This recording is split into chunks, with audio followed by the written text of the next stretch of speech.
Okay, so this is my project on Transcendentalism in pop culture.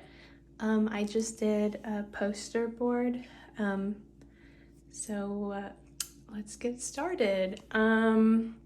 For nonconformity, I did the video game Red Dead Redemption 2, and I know I spelled redemption wrong, but I already put it in Sharpie, so I couldn't fix it. But that was released in 2018. The quote I used was, "I went to the woods because I wished to live deliberately, to front only the essential facts of life, and see if I could not learn what it had to teach, and not, when I came to die, discover that I had not lived," which was from Walden by Thoreau on page 68. The video game Red Dead Redemption 2, Arthur Morgan is a perfect example of nonconformity. Throughout the game, Arthur and the Van der Linde struggle with life in the modernizing world. The game takes place in 1899, a time when gang life was slowly fading away. The Pinkerton Detection Agency vowed to kill or arrest every member of every gang that remained. The end of the Wild West era has begun. Arthur must decide if he wants to leave the gang that raised him to start a family and live in the modern world, or continue living the rough outlaw life. He chose loyalty to his family and did not conform to society's ideals. He chose to live deliberately. So in this game, there's a lot of stuff that you can do outside of the story, but it all impacts the ending of the game. And so in the game, Arthur had the chance to leave the gang and start a life with his old girlfriend, Mary. But he was really scared of the modernizing world, and we can see this when he goes to Saint Denis, which is like an old city in Louisiana, but it's really modern compared to everything else in the game. And when Arthur goes to the tailor shop or around the city, he always felt very uncomfortable because he's in his outlaw gear, and everyone else was like smoking cigars and in suits and gambling, and that just wasn't his style. And then I have this picture here, and it says, "We're thieves in a world that don't want us no more." So he's not conforming to society's ideals. My next one is Minecraft for Simple Life. That was made in 2009, and you can still play it today.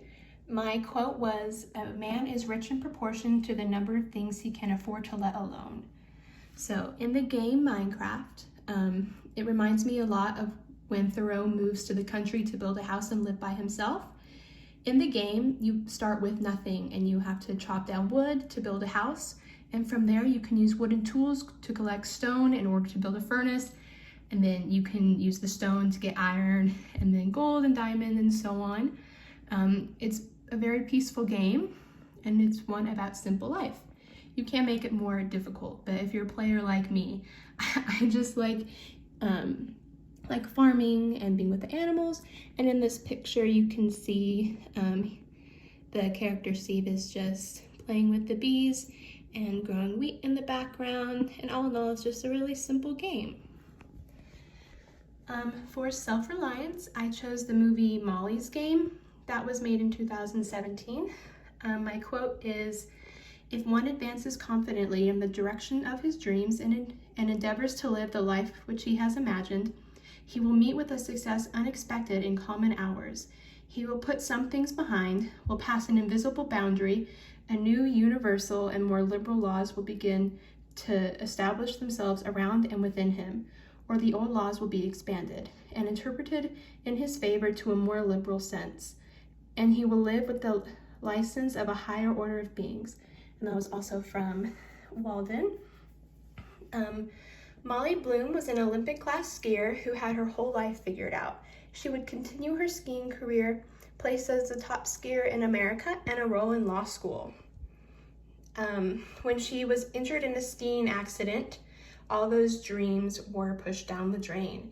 After years of working 2 jobs that she hated, she got the opportunity to host a high-stakes poker game for her boss. During the day, she was a boring secretary, but at night she hosted Hollywood actors, musicians, and politicians. When her boss decided to cut her wages, Molly took things into her own hands. She made her own game, and it became the world's most exclusive, high-end poker game for almost a decade. A broken girl who started with nothing now had everything. Molly used her own wits to create something huge, and she did it all by herself.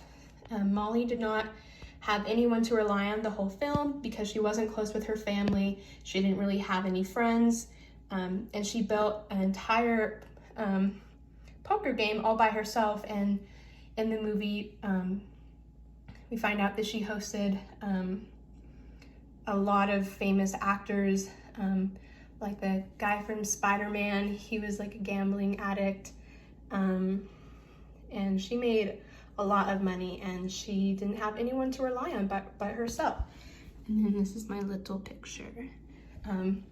For intuition over reason, I chose the TV show Survivor, which first aired in 2000, and there are still new seasons today.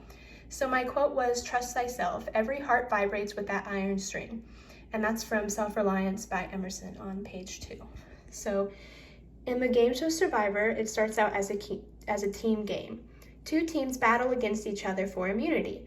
The losing team is forced to go to tribal council, where they must vote a tribe member off the island.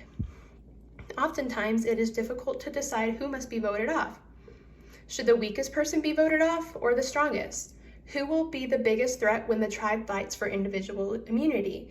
Who is the best person to take to the final 3? And who do I need to vote off in order for me to win $1 million? These are the questions every player must ask themselves. They must trust themselves and vote off whichever person they feel needs to be. It could be a mistake, but the players have to follow their hearts and choose what they think is right. I think this is a perfect example because in the beginning, there are 2 teams, and the losing team goes to tribal council. And usually in the beginning, they want to vote off whoever is weakest so that their team doesn't have to go back to tribal council, and they'll have a better chance of winning when the tribe merges. But once the tribes do merge, the person who's most threatening is often the strongest because they can win all the individual immunities and make it to the end.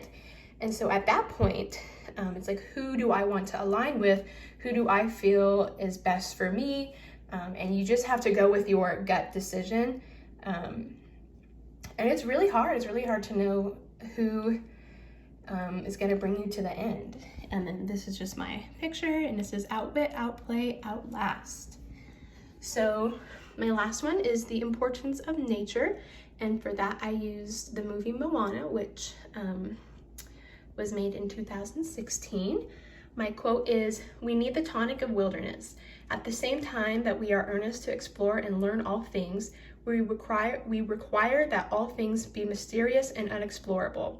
The land and sea be indefinitely wild, unsurveyed, and unfathomed by us by us because unfathomable. We can never have enough of nature." So the movie Moana focuses greatly on the natural world.